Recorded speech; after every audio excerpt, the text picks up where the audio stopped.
పెంటపాటి పుల్లారావు గారు, మహారాష్ట్ర అసెంబ్లీ గడువు 26తో ముగియబోతుంది. అంటే కరెక్ట్గా ఒక 3 రోజుల సమయం మాత్రమే ఉంది. ఈ 3 రోజుల్లోనే ఒక క్లారిటీ రావాలి. క్లియర్ కట్గా ఇక్కడ ఎన్డీఏ కూటమి విజయం అనేది స్పష్టమైపోయింది. బిగ్ ఫిగర్స్, సిగ్నిఫికెంట్ ఫిగర్స్ 216 స్థానాలు వాళ్ళు లీడ్లో ఉన్నారు. మొన్నటి వరకు ఏక్నాథ్ షిండే చీఫ్ మినిస్టర్గా ఉన్నారు కాబట్టి ఇప్పుడు భారతీయ జనతా పార్టీ కూడా 148 స్థానాల్లో పోటీ చేస్తే 110 స్థానాల్లో పైగా లీడ్లో ఉన్న వాతావరణం.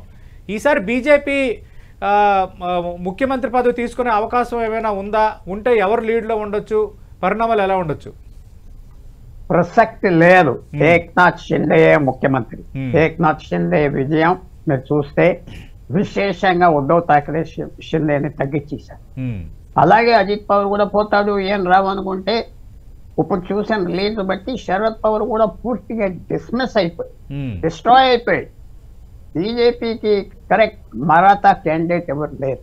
ఫ్రాంక్గా చెప్పాలి, ఫడ్నవీస్ చక్కటి మనిషి, మంచి ఆర్గనైజేషన్, కానీ మనం 2019లో ఫెయిల్ అయ్యారు. బీజేపీ 154 సీట్లు పోటీ చేసి అప్పుడు 106 సంపాదించారు. ఆయన కమ్యూనిటీ, ఆయన మంచి లీడర్, నేను కాదంటలేడు, మంచి ఆర్గనైజర్, కానీ కుదరదు. ఎక్సెప్టెడ్ ఫేస్ కాదు. Eknath Shinde hero of the match. Ajit Pawar కూడా బ్రహ్మాండంగా చూశారు. పరిణామాలు, విశేషమైన పరిణామాలు మహారాష్ట్ర. ఈవేళ శరద్ పవార్ ఫ్యూచర్ చాలా కష్టం, ప్రిడిక్ట్ చేయట్లేదు. ఉద్ధవ్ ఠాక్రే ఇంపాసిబుల్. కాంగ్రెస్ పార్టీ కూడా పెద్ద జవాబు చెప్పుకోవాలి. వాళ్ళ నాయకుడు ఇప్పటి వరకు పటోలే అనే వ్యక్తి ఎంతో 50,000తో గెలుస్తా, 1,00,000తో గెలుస్తా, ఎప్పుడు ఓడిపోయిన మనిషి ఓడిపోతున్నారని వచ్చింది. మరి ఇంకా అది కన్ఫర్మ్ అవ్వలేదు. కాంగ్రెస్ పార్టీ ఆలోచించుకోవాలి. కాంగ్రెస్ పార్టీకి ఇది పెద్ద నష్టం. ఎందుకంటే మహారాష్ట్ర మీద ఎక్కువ ఇన్వెస్ట్మెంట్ చేశారు. అది తప్పు అనుకుంటాం. పార్లమెంట్ ఎలక్షన్స్ అవ్వాక మాకు 31 వచ్చినాయి, మేము గవర్నమెంట్ ఫామ్ చేస్తాం, రోజు అంటాం. అనవసరం ఛాలెంజ్ కదా. అది క్వైట్గా పోతే అయిపోతుంది కదా. తర్వాత నరేంద్ర మోడీ గారు అక్కడ మిత్రులు ఒప్పుకోరు. ఆయన ప్రభావం కూడా చాలా తక్కువ ఈ ఎలక్షన్లో. స్థానిక నాయకులు, స్థానిక ఎమ్మెల్యేలు చక్కని ఎఫర్ట్ బీజేపీ చేసి కావలసిన సీట్లు ఏక్నాథ్ షిండేకి ఇచ్చారు. 85-90 సీట్లు ఆయన క్యాండిడేట్స్ లేని చోట క్యాండిడేట్స్ ఇచ్చారు. సో బీజేపీ చాలా చక్కటి ఎఫర్ట్ చేశాడు. మనం రాకపోయినా పర్వాలేదు, ముఖ్యమంత్రి ఈ గవర్నమెంట్ రాకపోతే చాలా కష్టమైపోతుంది. వేళ బీజేపీ మహారాష్ట్రలో ఓడిపోతే వచ్చే 3-4 సంవత్సరాలు చాలా కష్టమైన పరిస్థితి అవుతుంది బీజేపీ. మహారాష్ట్రలో ఇప్పుడు అనుకున్న రిజల్ట్స్ కనుక ఆఖరి వరకు ఉంటే, వాళ్ళు గెలిస్తే విశేషమైన ఫ్యూచర్ బీజేపీకి, కొత్త నాయకుడికి ఉంటుంది చాలా.